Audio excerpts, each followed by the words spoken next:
আল্লাহ আপনার কাছে দোয়া করতেছি কিয়ামতের আগে যেন বাংলাদেশে আর কোনো নারী প্রধান না হয়। এইটা প্রথম দোয়া। কেন এই দোয়া করবেন সবাই বলেন, কেন বলেন? قال رسول الله صلى الله عليه وسلم لا يفلح قوم ولوا امرهم امرأة।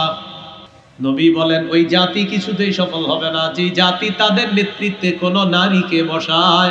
আমি নবী বলে গেলাম সেই জাতি কিছুতেই সফল হবে না। এজন্য যদি এই স্বপ্ন দেখি আমরা যে না আবার ঘুরে ফিরে কোনো নারীকেই বসাবো, কয়েক কোটি পৃষ্ঠা বেবি পৃষ্ঠায় লিখে রাখেন, সফল জীবনে হবেও না। কারণ আমি আপনি বুঝি না বুঝি আমার নবীর কথা সত্য। পাশাপাশি দেয়ালে লিখবেন আপনারা, দেয়ালে কত কিছু লেখা হচ্ছে না এখন। এবার আপনারা লিখবেন, বলেন শরিয়া আইন চায় না তারা কোনো না কোনো অপরাধে অপরাধী যারা। শরিয়া আইন চায় না তারা কোনো না কোনো অপরাধে অপরাধী যারা। চোর শরিয়া আইন চাইবে না, হাত কাটা যাবে। দর্শনকারী শরিয়া আইন চায় না, পাথর মেরে হত্যা করা হবে।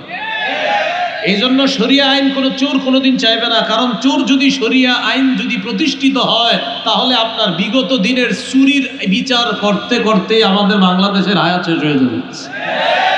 যেই পরিমাণ চুরিদারি। পশ্চিম সিংহ পূর্বপাড়া কেন্দ্রীয় জামে মসজিদের উদ্যোগে ঐতিহাসিক ইসলামী মহাসম্মেলনের প্রথম দিনে গুরুত্বপূর্ণ আলোচনা করবেন আল্লামা নজরুল ইসলাম কাসেমি ঢাকা। কথা বলেছেন মাহমুদ বিন হাবিব ঢাকা, মুফতি হাবিবুল্লাহ আরমানি করাচি পাকিস্তান, মুফতি আমির হামজা কুষ্টিয়া, মাওলানা হুসাইন আহমদ মাহফুজ চুয়াডাঙ্গা, মাওলানা আব্দুল কাইয়ুম সাহেব পোস্তগোলা ঢাকা। সভাপতি জনাব মোহাম্মদ আবুল কালাম আজাদ ভুইয়া। উপস্থিত হযরত উলামায়ে কেরাম, মুসলমান ভাইয়েরা, আল্লাহ তাআলা দরবারে শুকরিয়া আদায় করছি। আল্লাহ আমাদেরকে এই মাহফিলে উপস্থিত হওয়ার তৌফিক দান করেছেন, বলি আলহামদুলিল্লাহ।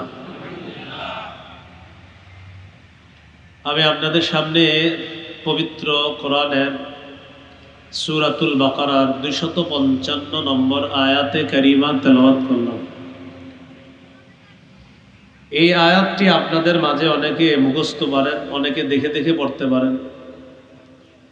এই আয়াতটিকে বলা হয় আয়াতুল কুরসি। আল্লাহ তাআলা বলেন, আল্লাহু লা ইলাহা ইল্লাহু, আল্লাহ তিনি ছাড়া কোনো ইলাহ নাই। এই যে তিনি ছাড়া কোনো ইলাহ নাই, এই বাক্যটি হলো তাওহীদের বাক্য, একত্ববাদের বাক্য। তিনি ছাড়া কোনো ইলাহ নাই। আল্লাহর একত্ববাদের মৌলিক 4টা শর্ত। তাওহীদের মৌলিক শর্ত কয়টা? 4টা। 1 নম্বর, আল্লাহ ছাড়া কোনো ইলাহ নাই এই বিশ্বাস নিয়ে মৃত্যুবরণ করা। 2 নম্বর শর্ত, আল্লাহ ছাড়া কোনো ইলাহ নাই এই কথায় সামান্যতম সন্দেহ করা যাবে না। 3 নম্বর, আল্লাহ ছাড়া কোনো ইলাহ নাই এটা আপনি মুখে বলার পাশাপাশি অন্তরেও বিশ্বাস করা। 4 নম্বর, আল্লাহকে সব কিছুর চাইতে বেশি ভালোবাসা। এই 4 শর্ত পূরণ করতে পারলে আপনি তাওহীদের শর্ত পূরণ করতে পারবেন। একত্ববাদের এই স্বীকৃতি নিয়ে আপনি যদি মরতে পারেন, ইনশাআল্লাহ একদিন জান্নাতে যাবেন। তাওহীদের 1 নম্বর শর্ত, তিনি ছাড়া কোনো ইলাহ নাই এই বিশ্বাস নিয়ে মৃত্যুবরণ করা, এটা প্রথম শর্ত। সহিহ বুখারীর 26 নম্বর হাদিস। এই হাদিসের বর্ণনাকারী উসমান রাদিয়াল্লাহু তাআলা তিনি বলেন, عن عثمان رضي الله تعالى عنه قال قال رسول الله صلى الله عليه وسلم من مات وهو يعلم أنه لا إله إلا الله ইল্লাল্লাহ দাখালাল জান্নাহ। নবীজি বলেন, কোন ব্যক্তি যদি এই বিশ্বাস নিয়ে মৃত্যুবরণ করে আল্লাহ ছাড়া কোনো ইলাহ নাই, আমি নবী বলে দিলাম ওই ব্যক্তিকে জানিয়ে দাও ওই ব্যক্তি দাখালাল জান্নাহ, আল্লাহর জান্নাতের মেহমান হয়ে যাবে। এক নম্বর শর্ত, আল্লাহ ছাড়া কোনো ইলাহ নাই এই বিশ্বাস নিয়ে মৃত্যুবরণ করা। সহিহ বুখারীর বর্ণনা 1237 নম্বর হাদিস। জিবরিল আমিন নবীর কাছে আসার পর নবীজিকে বললেন, বাশশির উম্মাতাকা আন্নাহু মান মাতা মিন উম্মাতিকা লা ইউশরিকু বিল্লাহি শাইআ দাখালাল জান্নাহ। জিবরিল আমিন বলে, হাবিব আপনি আপনার উম্মতকে সুসংবাদ জানায়া দেন, আপনার উম্মতের মধ্যে কেউ যদি শিরিক না করে মারা যায়, আল্লাহ তাআলা তাকে সুসংবাদ জানায়া দেয় এই ব্যক্তি যদি শিরিক না করে মারা যায়, আপনি বলে দেন সে একদিন জান্নাতের মেহমান হবে। আল্লাহ ছাড়া কোনো ইলাহ নাই এই বিশ্বাস নিয়ে মরা, এটা তাওহীদের প্রথম শর্ত। তাওহীদের দ্বিতীয় শর্ত, আল্লাহ ছাড়া কোনো ইলাহ নাই এই কথায় সামান্য সন্দেহ করা যাবে না। সূরাতুল হুজুরাতের 15 নম্বর আয়াতে আল্লাহ বলেন, ইন্নামাল মুমিনুনা আল্লাযীনা আমানু বিল্লাহি ওয়া রাসূলিহি সুম্মা লাম ইয়ারতাবু ওয়া জাহাদু বিআমওয়ালিহিম ওয়া আনফুসিহিম ফী সাবিলিল্লাহ উলাইকা হুমুস সাদিকুন। আল্লাহ তাআলা বলেন, প্রকৃত ঈমানদার হলো তারা যারা আল্লাহকে বিশ্বাস করে, আখিরাত বিশ্বাস করে, রাসূল বিশ্বাস করে, সামান্য সন্দেহ করে না। আল্লাহ তাআলা বলেন, প্রকৃত ঈমানদার হলো তারা যারা আল্লাহকে বিশ্বাস করে, রাসূলকে বিশ্বাস করে, সুম্মা লাম ইয়ারতাবু সামান্য সন্দেহ করে না, ওয়াজাহাদু বিআমওয়ালিহিম ওয়া আনফুসিহিম ফী সাবিলিল্লাহ, যারা জানমাল নিয়ে আল্লাহর রাস্তায় লড়াই করে, আল্লাহ তাআলা বলেন উলাইকা হুমুস সাদিকুন, আমি আল্লাহ তাদেরকে পবিত্র কোরআনে সত্যবাদী বলে ঘোষণা করলাম। তারা খাঁটি সত্যবাদী, যারা আল্লাহকে বিশ্বাস করে, রাসূলকে বিশ্বাস করে, একটু সন্দেহ করে না। আল্লাহ বলেন আমি কোরআনে বলে দিলাম এরা খাঁটি সত্যবাদী। তাওহীদের 3 নম্বর শর্ত, আল্লাহ ছাড়া কোনো ইলাহ নাই এই কথা আপনি মুখে বলতেছেন, মুখে বলার পাশাপাশি অন্তরে এই কথাটা বিশ্বাস করা। আপনি মুখে বলতেছেন আল্লাহ ছাড়া কোনো ইলাহ নাই আর অন্তরে ঝামেলা আছে, তাওহীদের 3 নম্বর শর্ত পূরণ হবে না। তাহলে তাওহীদের 3 নম্বর শর্ত হলো, মুখে বলতেছেন আল্লাহ ছাড়া কোনো ইলাহ নাই এই কথাটা মুখে যেমন বলতেছেন পাশাপাশি অন্তরে বিশ্বাস করা, এটা তাওহীদের 3 নম্বর শর্ত। সূরাতুল ফাতহের 11 নম্বর আয়াতে আল্লাহ বলেন, ইয়াকুলুনা বিআলসিনাতিহিম মা লাইসা ফী কুলুবিহিম, তারা তাদের মুখ দিয়ে এমন কথা বলে যা তাদের অন্তরের কথা না। তারা তাদের মুখ দিয়ে তা বলে যা তাদের অন্তরের কথা না। তাদের মুখ দিয়ে তারা এমন কথা বলে যা তাদের অন্তরের কথা না। তাহলে বলেন, মুখ দিয়ে যা বললো আমার অন্তরে অন্যটা হলো, তাওহীদের শর্ত পূরণ হবে? মুখ দিয়ে বলতে হবে আল্লাহ ছাড়া ইলাহ নাই, অন্তরে বিশ্বাস করতে হবে আসলে আল্লাহ ছাড়া ইলাহ নাই, এটা 3 নম্বর শর্ত। তাওহীদের 4 নম্বর শর্ত, এই পৃথিবীর যা কিছু আছে সব কিছুর চাইতে আল্লাহকে বেশি ভালোবাসতে হবে। সহিহ বুখারীর 16 নম্বর হাদিস, ক্বালা রাসূলুল্লাহ সাল্লাল্লাহু আলাইহি ওয়াসাল্লাম সালাসুন মান কুন্না ফীহি ওয়াজাদা হালাওয়াতাল ঈমান। নবীজি বলেন, কোন ব্যক্তির মধ্যে যদি 3টা বৈশিষ্ট্য পাওয়া যায় ওই ব্যক্তি অন্তরের মধ্যে ঈমানের স্বাদ গ্রহণ করতে পারবে। এক নম্বর, আইয়াকুন আল্লাহু ওয়া রাসূলুহু আহাব্বা ইলাইহি মিম্মা সিওয়াহুমা, আল্লাহ এবং তার রাসূল ছাড়া যা কিছু আছে সব কিছুর চাইতে আল্লাহ এবং তার রাসূলকে বেশি ভালোবাসা। এটা এক নম্বর। দুই নম্বর, আইয়ুহিব্বাল মারআ লা ইউহিব্বুহু ইল্লা লিল্লাহ, কোন মুসলমানকে একমাত্র আল্লাহর জন্য ভালোবাসা। তিন নম্বর, আইয়াকরাহা আইয়াউদা ফিল কুফরি কামা ইয়াকরাহু আইয়ুকযাফা ফিন্নার, আগুনে পুড়ে যাওয়া যেমন তার অপছন্দ তেমনি ভাবে কুফরি করা এটাও তার তেমন অপছন্দ। তুমি আগুনে পুড়বা, না না না না এটা আমি পারবো না। কুফরি করবা, না এটাও পারবো না। 10 কোটি টাকা দিয়ে আগুনে পুড়বা, না আমি পুড়বো না। 10 কোটি টাকা দিয়ে কুফরি করবা, না আমি 10 কোটির বিনিময়ে, যেমন দুনিয়ার আগুনে পুড়তে রাজি না, 10 কোটির বিনিময়ে কুফরি গ্রহণ করে আমি জাহান্নামের আগুনে পুড়তেও রাজি না। এই গুণ যার মধ্যে থাকবে, নবী বলেন আল্লাহ তাআলা তার অন্তরে ঈমানের স্বাদ তৈরি করে দিবেন। তো যাই হোক, আমাদের অংশ হলো প্রথমটা, আল্লাহ আল্লাহ রসুলকে বেশি ভালোবাসা। প্রিয় ভাইয়ারা, তাওহীদের কয় শর্ত গেল মৌলিক? 4টা। আল্লাহ ছাড়া কোনো ইলাহ নাই এই বিশ্বাস নিয়ে মরা। 2 নম্বর, আল্লাহ ছাড়া কোনো ইলাহ নাই এই কথায় সন্দেহ করা যাবে না। 3 নম্বর, আল্লাহ ছাড়া কোনো ইলাহ নাই এটা মুখেও বলা, অন্তরে স্বীকার করা। 4 নম্বর, আল্লাহকে সবকিছুর চাইতে বেশি ভালোবাসা। আল্লাহ আমাদের সকলকে এই 4 শর্ত অর্জন করে যেন আমরা আল্লাহর একত্ববাদের স্বীকৃতি দিতে পারি, আল্লাহ তৌফিক দান করেন। এই হলো আল্লাহু লা ইলাহা ইল্লা হু। এরপর আল্লাহ বলেন আল হাইয়ুল কাইয়্যুম, যিনি চিরঞ্জীব, চির প্রতিষ্ঠিত। আল হাইয়্যু মানে যিনি এমন রব যে রবকে মরণ স্পর্শ করে না, যে রব আগে মরে নাই এখনো মরবে না, কখনোই মরবে না, মরণ তাকে স্পর্শ করবে না, তিনি হলেন চিরঞ্জীব।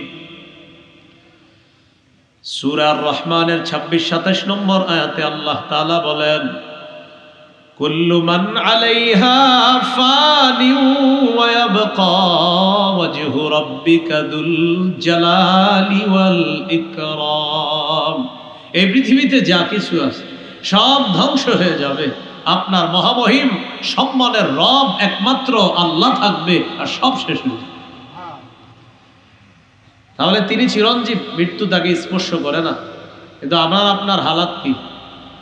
নফস বলতেই মৃত্যুর স্বাদ গ্রহণ করা লাগবে।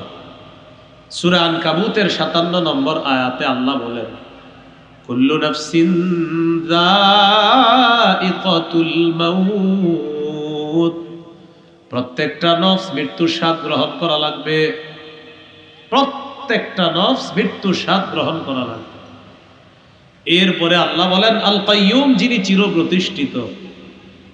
আসমান এইভাবে আছে, আসমান প্রতিষ্ঠিত আছে। কি আছে বলেন তো? চির প্রতিষ্ঠিত না।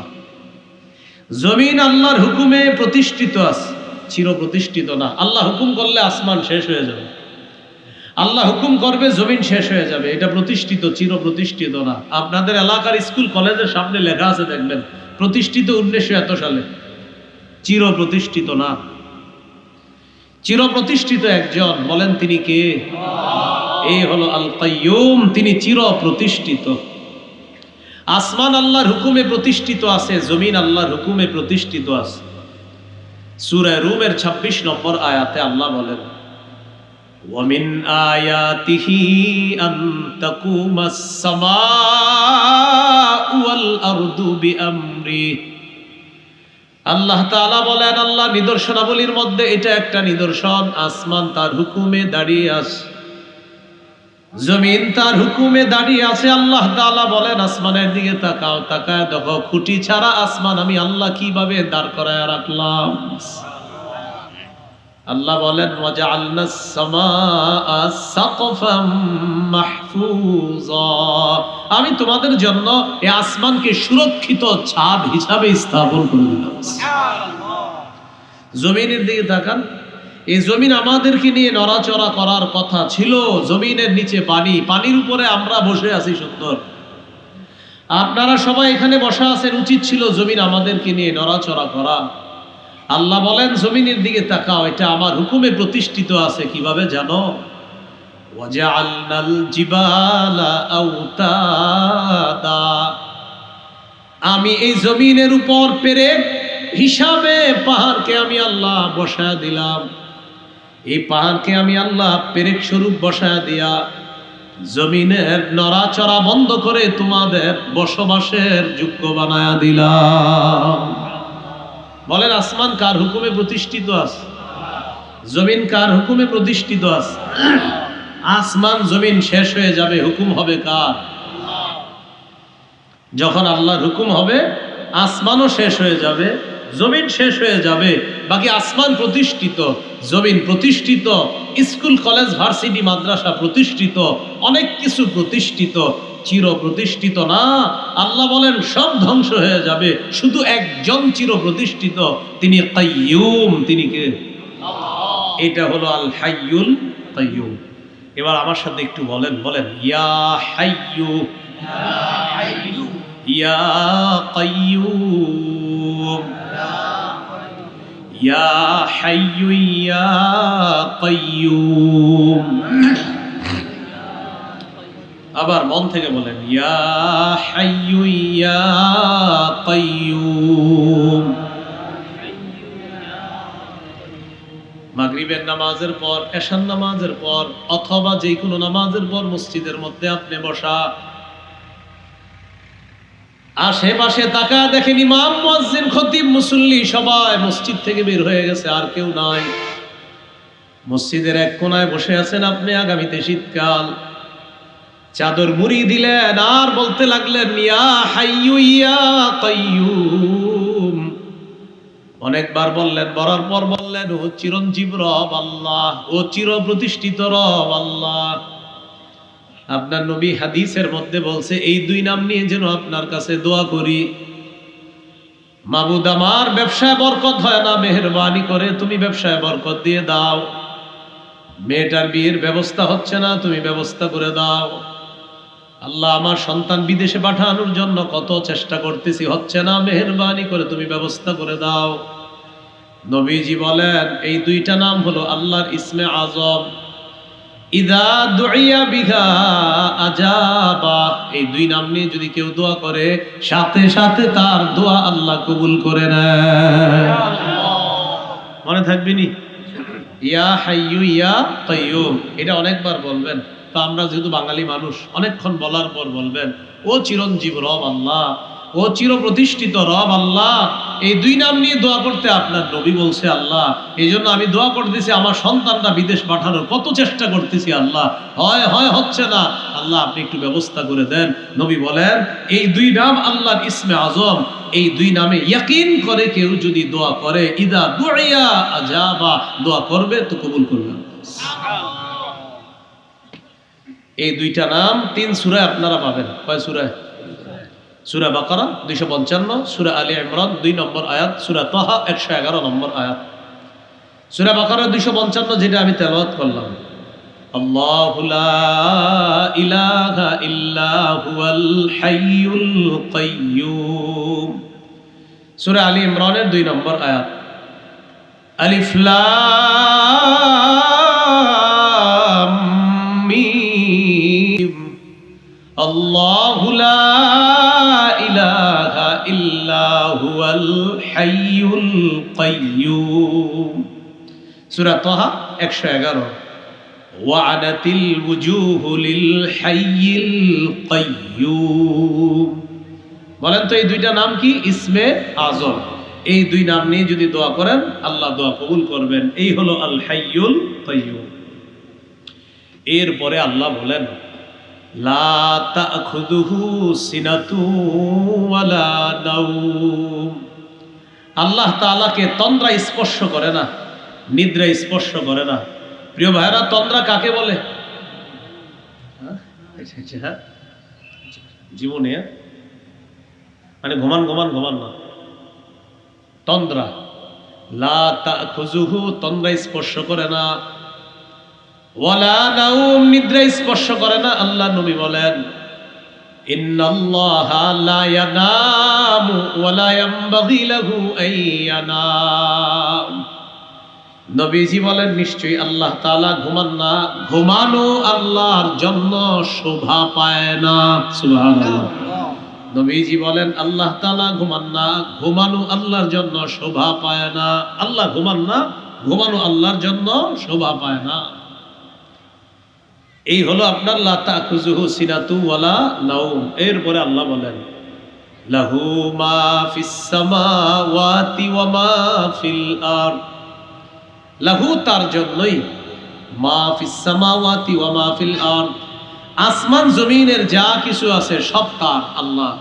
বলেন তো আসমান জমিনের সব কার? আসমান কার? বুঝে শুনে জবাবটা দিয়ে। আসমান কার? জমিন কার? আমরা কার? সৃষ্টিকার। আমরা যে চলবো এই হুকুমটা হবে কার? এটা তো হচ্ছে না। বলে আসমান কার? জমিন কার? সৃষ্টিকার। আমরা কার? আমরা চলবো হুকুম হবে কার? এটাই আল্লাহ বলেন আলা লাহুল খালকু ওয়াল আমর। সৃষ্টি তার, হুকুম তার। সৃষ্টি যার, হুকুম তার। এই জন্য প্রতিদিন 2 রাকাত অতিরিক্ত নফল নামাজ পড়ে কয়েকটা দোয়া করবেন। 1 নাম্বার, আল্লাহ আপনার কাছে দোয়া করতেছি কিয়ামতের আগে যেন বাংলাদেশে আর কোনো নারী প্রধান না হয়। এটা প্রথম দোয়া। কেন এই দোয়া করবেন সবাই বলেন কেন? বলেন। قال رسول الله صلى الله عليه وسلم لا يفلح قوم ولوا امرهم امرأة।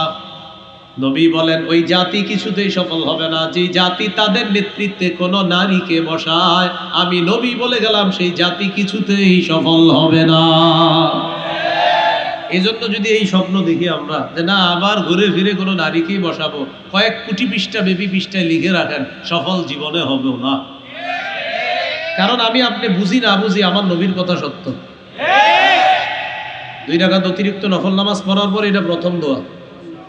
দ্বিতীয় দোয়া করবেন, বলবেন আল্লাহ, বলেন মরার আগে বাংলাদেশে শরিয়া আইন দেখতে চাই।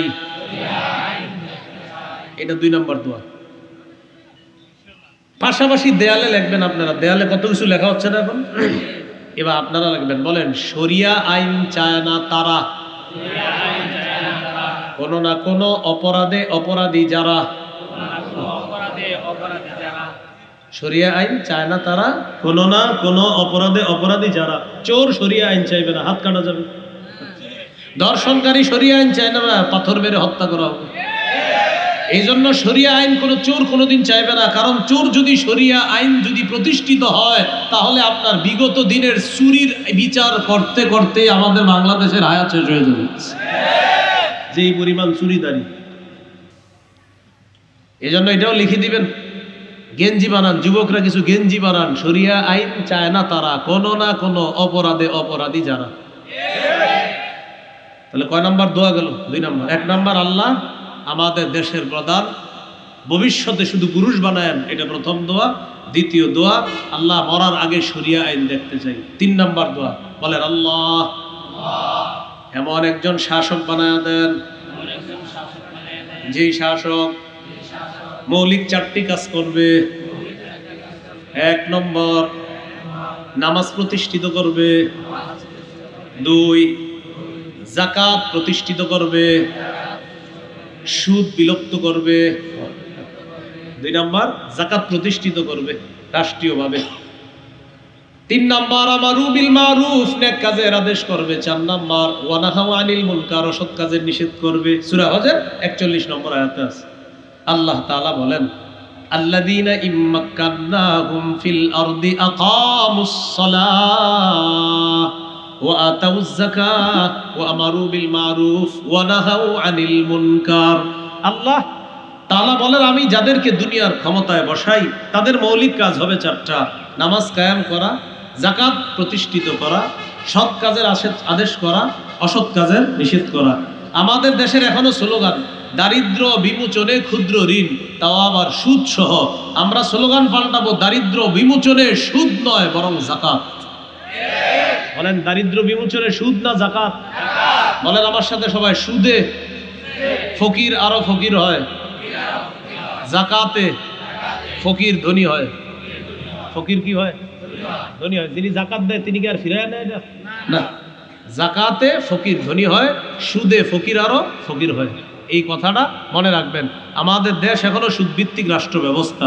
এটা যদি জাকাত ভিত্তিক রাষ্ট্র ব্যবস্থা হয়, এদেশে আইন যদি হয় যারা সম্পদশালী তারা জাকাত দিতে হবে বাধ্যতামূলক আইন যদি হয়, 1 বছর সম্পদশালীরা জাকাত দেওয়ার পর পরের বছর ইনশাআল্লাহ এদেশের গরিবরা জাকাত দেওয়ার যোগ্য হয়ে যাবে। পরের বছর সুদ বলবে, বলেন সুদ বলবে। প্রিয় জাকাত, তুমি ভালো থেকো, আমি বিদায় নিই। কে বলবে? সুদ বলবে। হ্যাঁ প্রিয় ভাইয়েরা, কথাগুলো মনে থাকবে। 2 রাকাত নফল নামাজ পড়ে এই 3টা দোয়া করবেন। আল্লাহ, কিয়ামত পর্যন্ত পুরুষ শাসক চাই। 2, আল্লাহ মরার আগে শরিয়া আইন চাই। 3, আল্লাহ এমন একজন শাসক চাই যে শাসক মৌলিক তোমার কোরআনের ওই 4টা কাজ করবে: নামাজ প্রতিষ্ঠিত করা, জাকাত প্রতিষ্ঠিত করা, সৎ কাজের আদেশ করা, অসৎ কাজের নিষেধ করা, অতিরিক্ত 2 রাকাত নফল নামাজ এই নিয়তে ডেলি পড়বে।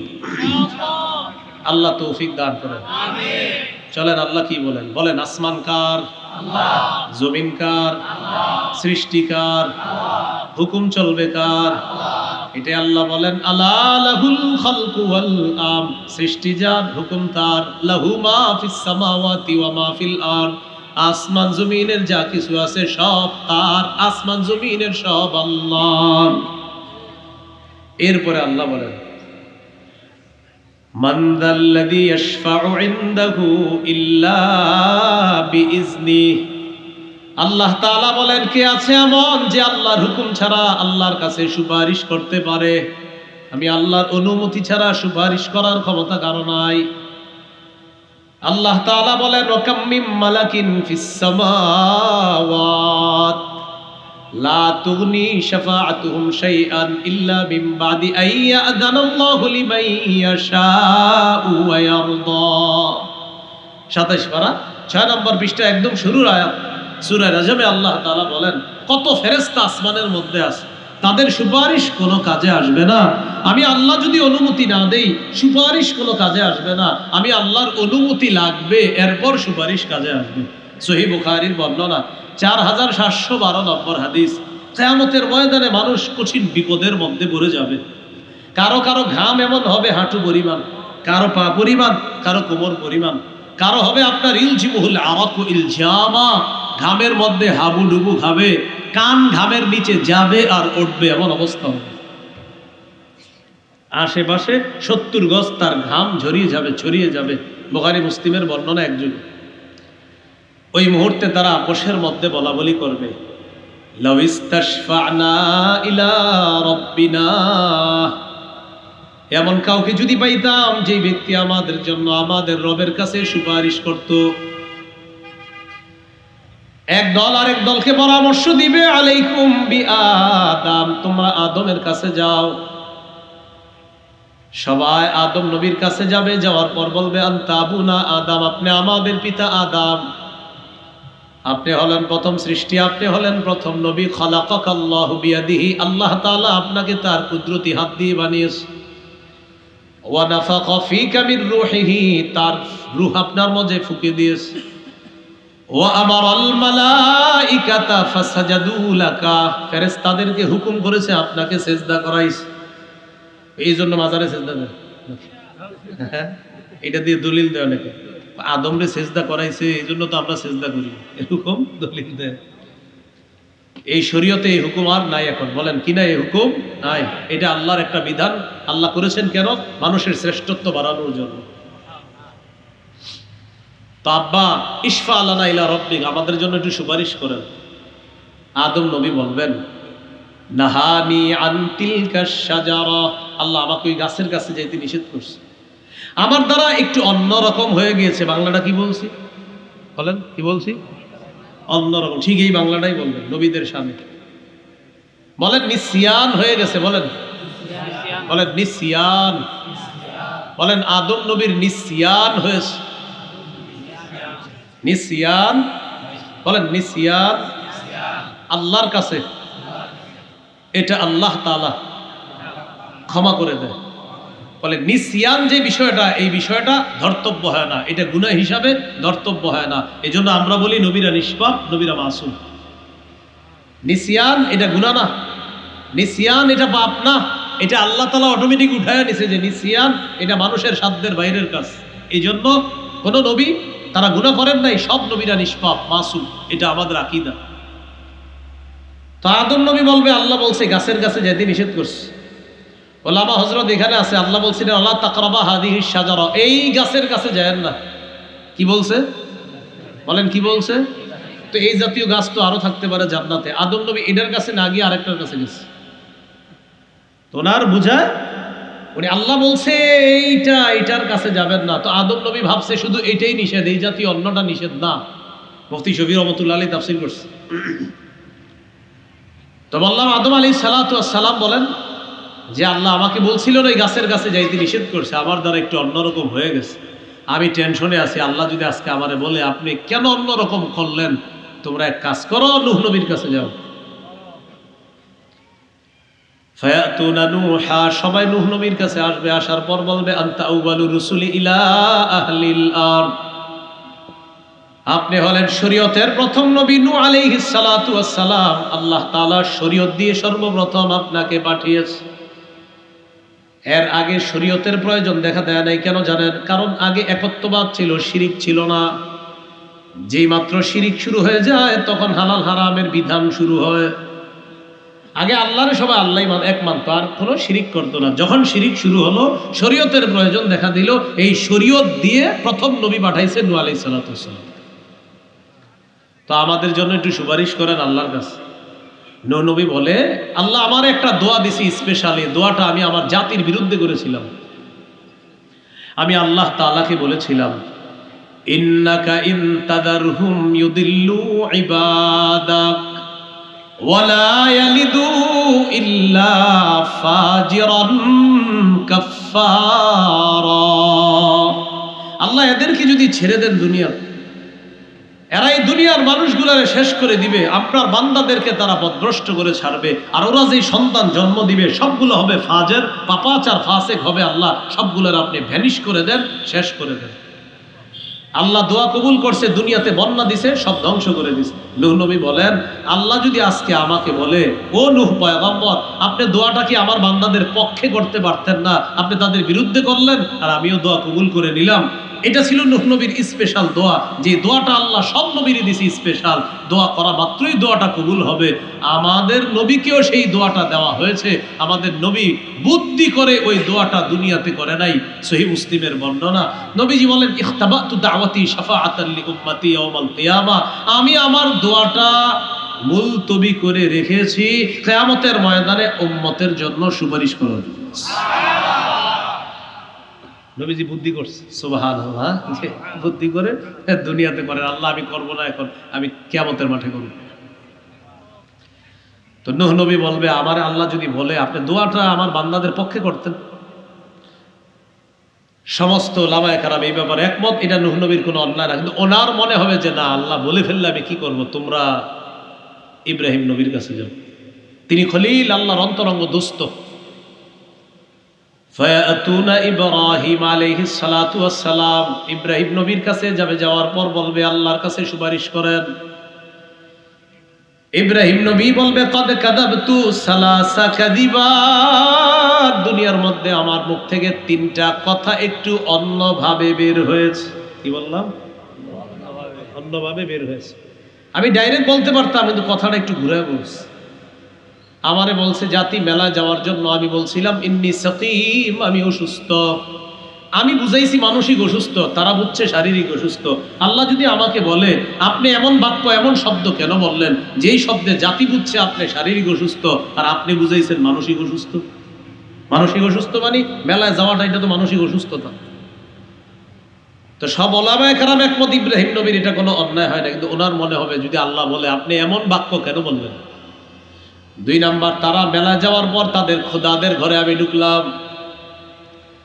ঢুকার পর ফাজালাহুম জুযাদান ইল্লা কাবীরাল লাহুম, সবগুলা খোদারে টুকরা টুকরা করে বড়দার কাদের মধ্যে কুড়াল ঝুলাইয়া দিস।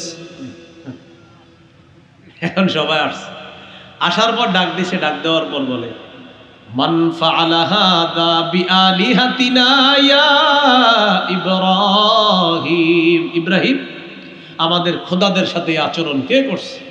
তো দেখেন আমার দিকে তাকান, ইব্রাহিম নবী কি বলে এটা আমার দিকে তাকাইলে বুঝতে হবে। দেখেন বাল ফাআলাহু কাবীরুহুম হাযা,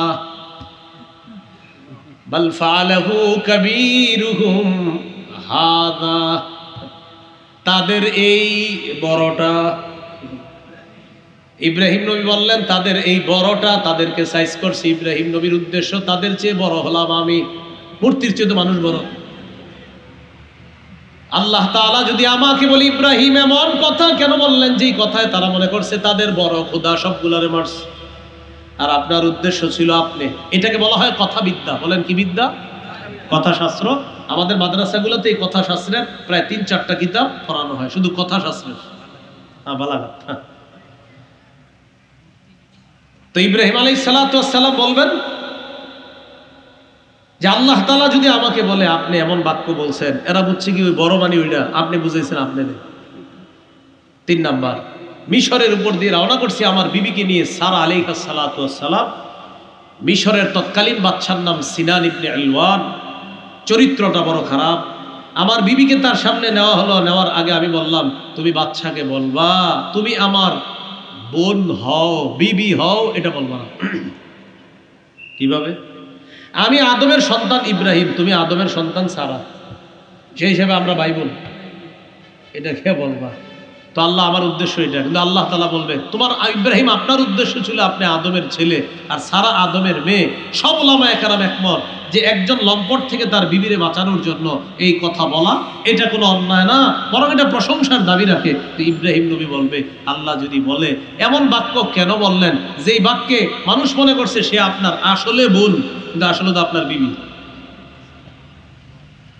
তো ইব্রাহিম নবী বলে এই 3টা বিষয় আমি একটু টেনশনে আছি, তোমরা মুসা নবীর কাছে যাও।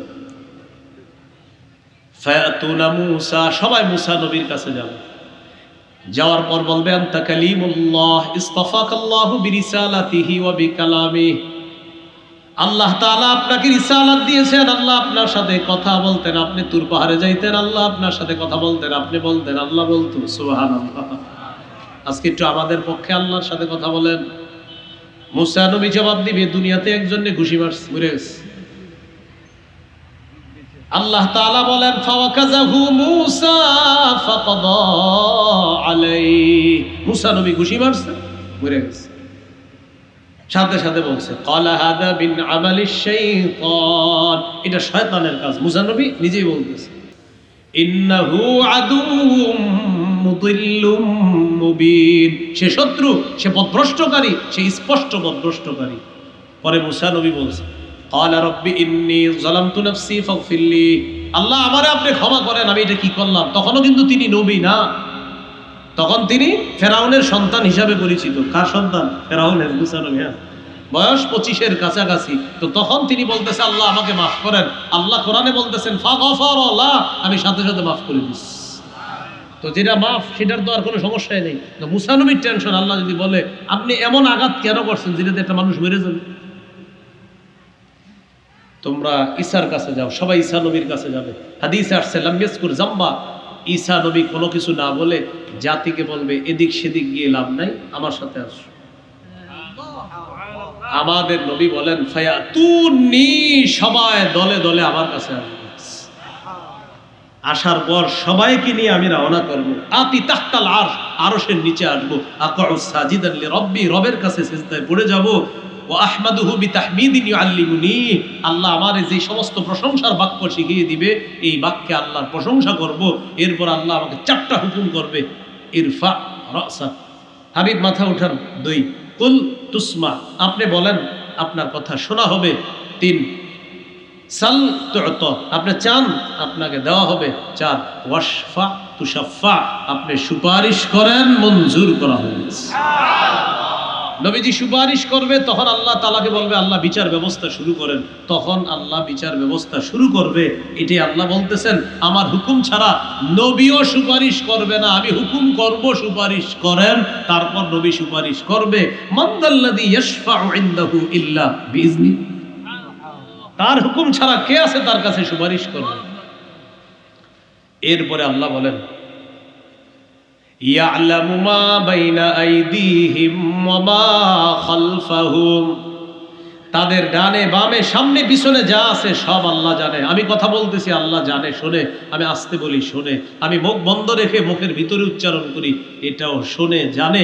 আমি মুখ বন্ধ রাখছি, মুখের ভিতরে উচ্চারণ করি নাই, মনে মনে কল্পনায় আনছি। আমার আল্লাহ কত মহান! আল্লাহ বলেন এটাও শুনি, এটাও জানি। এটা আল্লাহ শোনেন, এটাও জানেন। ইন্নাহু ইয়ালামুল কাওলা ইন্নাহু ইয়ালামুল জাহরা মিনাল কাওলি ওয়া ইয়ালামু মা তাকতুমুন, জোরে যা বলো এটাও জানে। এই যা গোপন করো মনে মনে, যা গোপন করো এটা মানে গোপন করতেছেন, আল্লাহ বলেন এটাও আমি জানি। সুবহানাল্লাহ। এরপরে আল্লাহ বলেন ওয়ালা ইউহিতুনা বিশাইইম মিন ইলমিহি ইল্লা বিমা শাআ, বলেন আমার সাথে, তারা আল্লাহর এলেম ধারণ করতে পারবে না, শুধু ততটুকু ধারণ করতে পারবে যতটুকু আল্লাহ চান।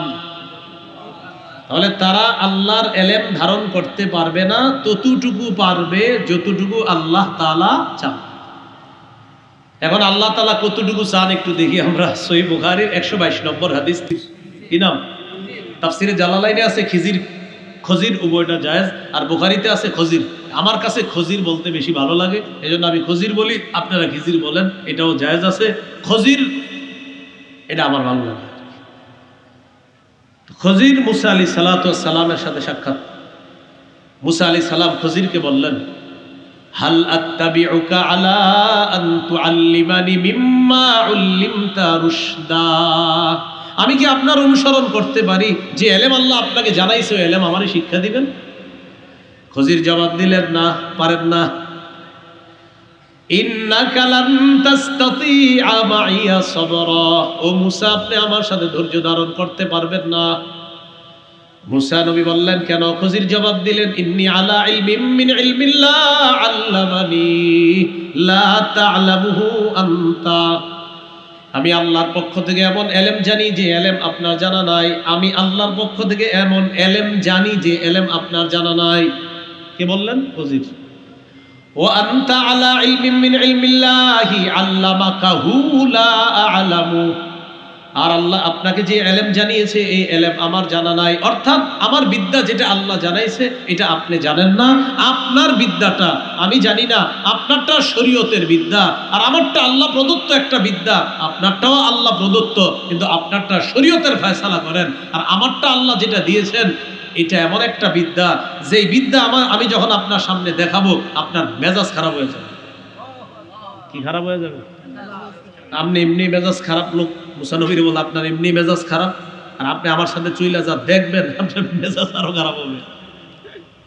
তো মুসা নবী বললেন সাতাজিদুনি ইনশাআল্লাহু সাবিরা, ইনশাআল্লাহ আপনি আমাকে ধৈর্যশীল পাবেন। ওয়ালা আসি লাকা আমরা, আমি আপনার অবাধ্য হব না, ইনশাআল্লাহ আপনি আমাকে ধৈর্যশীল পাবেন।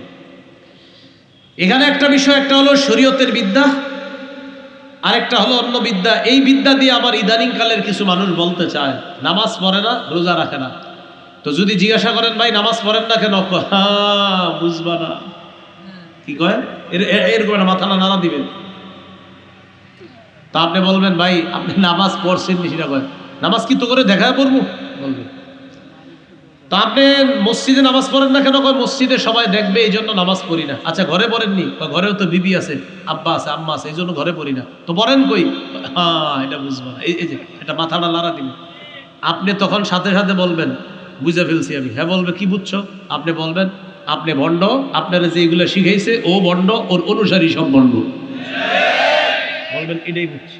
মাথাটা খালি এমনি যখন নাড়াইবো বলবেন নামাজ পড়ছেন? বলবে হ্যাঁ মানুষে দেখায় পড়বো। তো ঘরে পড়ছেন?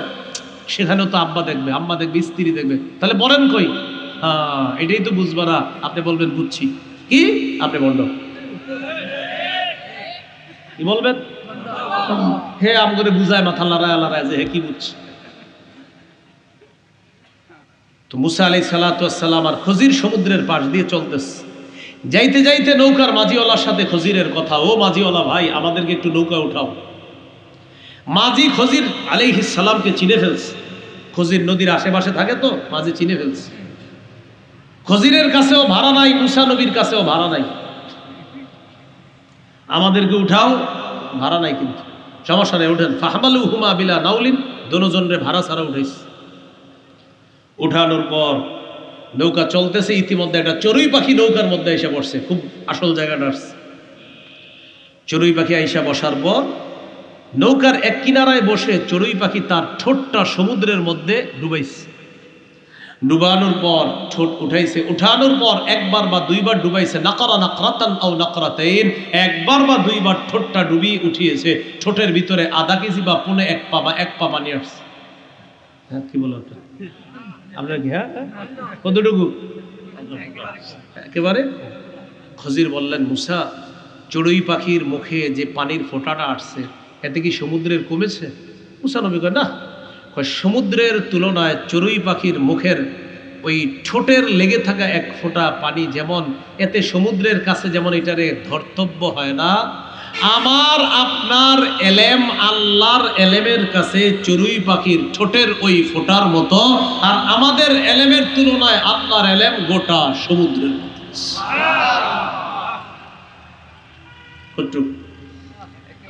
তা আপনারা মাঝে মাঝে বলেন, হুজুর আপনি তো, আরে হুজুর আপনি কত বড় হুজুর, ফাটায়ালাম।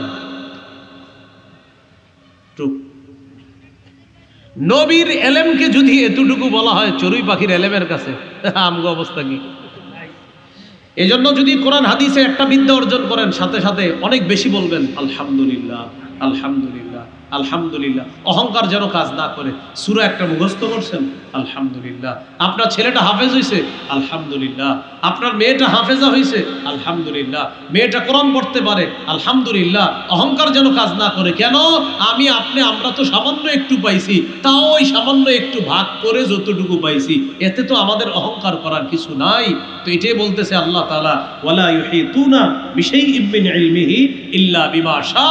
তারা সবাই মিলে আল্লাহর ইলম ধারণ করতে পারে না, তবে আল্লাহ যতটুকু চান। এরপরে আল্লাহ বলেন, ওয়াসিআ কুরসিয়ুহুস সামাওয়াতি ওয়াল আরদ। আসমান জমিন পুরাটাকে আল্লাহর কুরসিটা পুরো আসমান জমিন বেষ্টন করে রাখছে। ওয়ালা ইয়াউদুহু হিফযুহুমা ওয়া হুয়াল আলিয়্যুল আযীম। আসমান জমিন সংরক্ষণে আল্লাহর কোনো ব্যাগ পেতে হয় না। আল্লাহ মহান, আল আজিম, আল্লাহ সর্বোচ্চ, আল আলিয়্যু আল্লাহ সবচেয়ে উঁচু, সর্বোচ্চ, আল আজিম আল্লাহ মহান। এই আয়াতুল কুরসির আমলটা আমরা সবাই করব, বলেন ইনশাআল্লাহ। বলেন, 5 ওয়াক্ত নামাজের পর খানা ভুলে গেল, আয়াতুল কুরসি যেন না ভুলি। মনে থাকবে নি? বুলুগুল মারাম হাদিসের কিতাব 97 নম্বর হাদিস। قال رسول الله صلى الله عليه وسلم من قرأ آية الكرسي دبر كل صلاة مكتوبة لم يمنعه من دخول الجنة إلا الموت।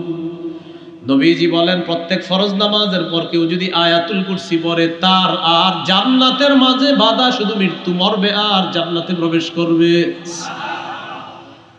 এবার বলেন আমার সাথে, বিছানায় গিয়ে ঘুমের আগে আয়াতুল কুরসি পড়ব। তাহলে 5 ওয়াক্ত নামাজের পর, আর হলো বিছানায় গিয়ে ঘুমের আগে। সহিহ বুখারীর বর্ণনা 2311 নম্বর হাদিস। মন দিয়ে হাদিসটি শোনেন, মজার হাদিস। কিছু কিছু জায়গায় হাসি উঠবে, শিক্ষাও আছে। দেখেন, সদকাতুল ফিতরের মাল জমা করছে, নবীজি এগুলা সদকা দিবে।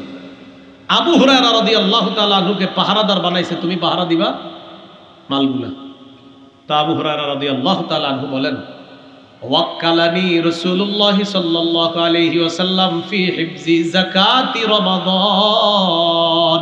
রমজানের সদকাতুল ফিতর পাহারা দেওয়ার জন্য নবী আমাকে নিযুক্ত করলেন। আতানি আতিন, রাতের বেলা একজন চোর আসছে।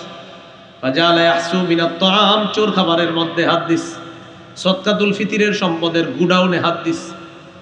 আবু হুরায়রা বলেন, আখস্তুহু, আমি তার হাত ধরে ফেললাম। আর তাকে বললাম আল্লাহি লা আরফা'আন্নাকা ইলা রাসূলিল্লাহি সাল্লাল্লাহু আলাইহি ওয়াসাল্লাম, আমি তোমাকে আল্লাহ নবীর কাছে নিয়ে যাব, না নিয়ে তোমাকে ছাড়বো না, নবীর কাছে নিব তোমাকে। চোর বলতেছে আবু হুরায়রা ইন্নী মুহতাজ ওয়ালি ইয়ালুন ওয়ালি হাজাতুন শাদীদা, আমি অভাবী মানুষ, আমার দায়িত্বে পরিবার আছে, আমার প্রচন্ড অভাব, এজন্য চুরি করতে আসছে। আবু হুরায়রা আমারে ছেড়ে দাও, আমি আর কখনো আসবো না। ছেড়ে দিস। সকালবেলা নবীজির সাথে সাক্ষাৎ আবু হুরায়রার। ঘটনা বলার আগে নবী বলা শুরু করছে, আবু হুরায়রা মা ফাআলা আসিরুকাল বারিহা, গত রাতে চোর তোমার সাথে কি করছে? আল্লাহ তাআলা ওহীর মাধ্যমে আগে জানায় দিয়েছে নবীজির। আবু হুরায়রা অবাক, হুজুর? হ্যাঁ বলো, বন্দি কি করছে কালকে? হুজুর ধরছিলাম, বলছিলাম আপনার কাছে নিয়ে আসবো, বেচারা পরিবারের অভিযোগ করছে, তার দায়িত্বে পরিবার আছে, অভাব অনটনে আছে, রাহিমতুহু মায়া লাগছে, ফাখাল্লাইতু সাবিলা, তাই তাকে ছেড়ে দিছে। নবীজি বললেন কদ কাযাবাকা ইন্নাহু সাউদ, সে মিথ্যা কথা বলছে, সে আবার আসবে। আবু হুরায়রা রাদিয়াল্লাহু তাআলা আনহু বলেন আরাফতু আন্নাহু সাউদ লিকাউলিন নবী সাল্লাল্লাহু আলাইহি সাল্লাম ইন্নাহু সাউদ, নবী বলছে চোর আবার আসবে, আমি নিশ্চিত হয়ে গেলাম চোর আসবে। দ্বিতীয় রাত অপেক্ষা আছে, হাদিসে আসছে রসত্তুহু, উৎ পেতে আসি, উৎপাতা বুঝেননি? আয় আয় আয়, হ্যাঁ রসত্তুহু, উৎ পেতে আসি, আসো। চোর আইসা পড়ছে। চোর সাহেব আসার পর বেমাত্র হাত দিছে, আবু হুরায়রা আখাযতুহু, ধরে ফেলছে। আজকে ছাড়াছাড়ি নাই, নবীজির কাছে নিব। চোর আজকে অমন ভাবে অভিযোগ পেশ করতেছে, আবু হুরায়রা আমি আর কখনো আসবো না, আজকের মতো ছেড়ে দাও। গতকালকের চেয়ে আজকে আবার কিছু বানায় টানায় বলছে, ছেড়ে দিচ্ছে। পরের দিন আল্লাহ নবীর সাথে সাক্ষাৎ, আল্লাহ নবী বললেন মা ফাআলা সিরুকাল বারিহা ইয়া আবা হুরায়রা, আবু হুরায়রা গত রাত চোর কি করছে বলো। আবু হুরায়রা বলে ইয়া রাসূলুল্লাহ, আপনার কাছে আমি আনতাম, কিন্তু চোর গত রাতে অভিযোগ পেশ করেছে, তার অভাব অনটন, তাই ছেড়ে দিলাম। নবী বললেন কদ কাযাবাকা ওয়া ইন্নাহু সায়াউদ, সে মিথ্যা বলেছে, সে আবার আসবে। আবু হুরায়রা বলেন আজকে আসলে আর ছাড়াছাড়ি নাই, আর আসবে এটা শিওর, কারণ নবীজি বলছে। তৃতীয় রাত অপেক্ষা আসছে, চোর আইসা পড়ছে। আসার পর ধরছে, ধরার পর বলতেছে হাজিহি আখিরু সালাসি মাররাত, আজকে শেষবার, 3 বারের শেষবার, আজকে আর তোমাকে ছাড়াছাড়ি নাই, চান্দু আজকে তোমাকে ছাড়বো না, তোমারে নবীজির কাছে নিব। চোর বুঝতে পারছে আজকে আর ছাড়বে না, এবার চোর বুদ্ধি করে বলতেছে আবু হুরায়রা দানি ওয়াল্লিমকা কালিমাত, আমারে ছেড়ে দাও, তোমার একটা বিদ্যা শিখিয়ে দিই। কি শিখিয়ে দিই? বিদ্যা। হাদিসে আসছে সাহাবায়ে কেরাম বিদ্যার প্রতি খুব আগ্রহ, সাহাবায়ে কেরামের বিদ্যার প্রতি খুব আগ্রহ। অন্তরে দুর্বলতা শুরু হয়ে গেছে, বিদ্যা শিখাইবা? হা, তাইলে শিখাও, মানে দুর্বলতা শুরু হচ্ছে, বিদ্যা শিখাইলে ছেড়ে দিবে। আর তাও কোন সাহাবী? যে সাহাবী আবু হুরায়রা, তার বলো কি বিদ্যা? ইদা আওয়াইতা ইলা ফিরাশিক ফাকরা আয়াতুল কুরসি, তুমি যখন বিছানায় যাইবা আয়াতুল কুরসি পড়বা। সূরা শিখাইতাছে ফাইন্নাহু লা ইয়াজাল আলাইকা মিনাল্লাহি হাফিজ, যদি আয়াতুল কুরসি পড়ো আল্লাহর পক্ষ থেকে একজন ফেরেশতা তোমাকে সারা রাত পাহারাদারি করবে। সুবহানাল্লাহ। ওয়ালা ইয়াকরাবান্নাকা শাইতান হাত্তা তুসবিহা, সকাল পর্যন্ত শয়তান তোমার কাছে আসবে না। আবু হুরায়রা বললেন বড় দামি বিদ্যা শিখলাম, যাও ছেড়ে দিলাম, যাও। পরের দিন নবীর কাছে আসছে আবু হুরায়রা, ঘটনা কি? হুজুর কালকে তো পুরোপুরি নিয়ত করছি নিয়ে আসবো, বেচারা আমার একটা বিদ্যা শিখিয়ে দিয়েছে, এই জন্য আর আনি নেই। কি বিদ্যা তোমার শিখিয়েছে? আমাকে বলছে আয়াতুল কুরসি পইরা ঘুমাইতে, তাহলে আমার কাছে চোর বাটপার কেউ আসবে না, ফেরেশতা আমাকে পাহারাদারি করবে, শয়তানও আসবে না। নবীজি বললেন আবু হুরায়রা কদ সাদাকাকা ওয়া ইন্নাহু কাযুব, গত রাতে চোর তোমাকে সত্য বলেছে, তবে সে পৃথিবীর সবচেয়ে বড় মিথ্যাবাদী। সে মিথ্যাবাদী, কিন্তু কালকের কথাটা সত্য। ও যে বলছে আয়াতুল কুরসি বললে এই এই ফায়দা, এটা সঠিক। আবু হুরায়রা জানো তালাউমান তুখাতিবু মুনযু সালাসি লায়াল, গত 3 রাত তুমি কার সাথে কথা বলছো? যাকা শয়তান, সে শয়তান ছিল। ও 3 দিন চোরের রূপ ধরে তোমার কাছে আসছে, আসার পর চুরি করতে চেয়েছিল, শেষবার যখন বুঝছে আর তুমি ছাড়বা না, এই জন্য তোমার এমন বিদ্যা শিখিয়ে দিছে যে বিদ্যার উপর আমল করলে ও আর তোমার কাছে আসতে পারবে না। এই জন্য আমরা টেনশনে আর আয়াতুল কুরসি পড়ি না, পড়লে যদি শয়তান চলে আসে আর না আসে, আর শয়তান যদি না আসে তখন তো আর রাত 3টা পর্যন্ত ফেসবুক চালানো যাবে না, টেলিভিশন দেখা যাবে না, এই টেনশনে আয়াতুল কুরসি পড়ে না। যদি পড়েন না কেন? আরে পড়লে তো ইবলিস এসে গুতাবে না, এই জন্য পড়ে না। পড়বেন ইনশাআল্লাহ। তাহলে 5 ওয়াক্ত নামাজের পরে আর হলো বিছানায় গিয়ে আয়াতুল কুরসি পড়ব। আল্লাহ তাআলা আমাদের সকল, না প্রশ্ন দিয়ে না, প্রশ্ন আচ্ছা আচ্ছা আচ্ছা আচ্ছা ভাই, আমরা বলি সবাই মসজিদের জন্য আমরা মেহেরবানি করে যে যা পারি কিছু দান করি। আমরা কেউ উঠবো না, দান করি। ভলান্টিয়ার যারা আছেন আপনারা একটু যান সবার কাছে, আমরা মসজিদের জন্য একটু দান করি। হ্যাঁ, আমরা কেউ উঠবো না, যারা উঠতেছি আমরা দান করে উঠবো ইনশাআল্লাহ। আল্লাহ তাআলা সুস্থতা নসিব ফরমান। ওনার ছেলে অসুস্থ, বড় সন্তান অসুস্থ, আমরা তার জন্য দোয়া করবো। আল্লাহ তাআলা যেন তাকে শিফায়ে কামেলা যেন নসিব ফরমান। মসজিদের ইমাম সাহেব আপনাদের কাছে দোয়া চেয়েছে, মাশা, আমরা দোয়া করবো তার জন্য। আল্লাহ তাআলা তার সন্তানকে যেন খুব দ্রুত সুস্থতা নসিব ফরমান। সবাই মুসল্লি ভাইরা সবাই দোয়া করবো, ইমাম সাহেবের জন্য সবাই দোয়া করবো ইনশাআল্লাহ, তার সন্তানের জন্য দোয়া করব। আমরা দান করি। ভলান্টিয়ারদের মধ্যে একজন ওই রাস্তার দিকে চলে যান, রাস্তার দিকে মানে অর্থাৎ যেদিক দিয়ে বের হচ্ছে মানুষগুলো, ওখানে একজন ব্যাগ নিয়ে দাঁড়ান, বাকিরা মাঠে আপনারা ইয়ে করেন। যে মসজিদের জন্য, মসজিদের জন্য ভলান্টিয়ার ভাইদের মধ্যে একজন ওই মানুষের প্রবেশ পথে দাঁড়ান।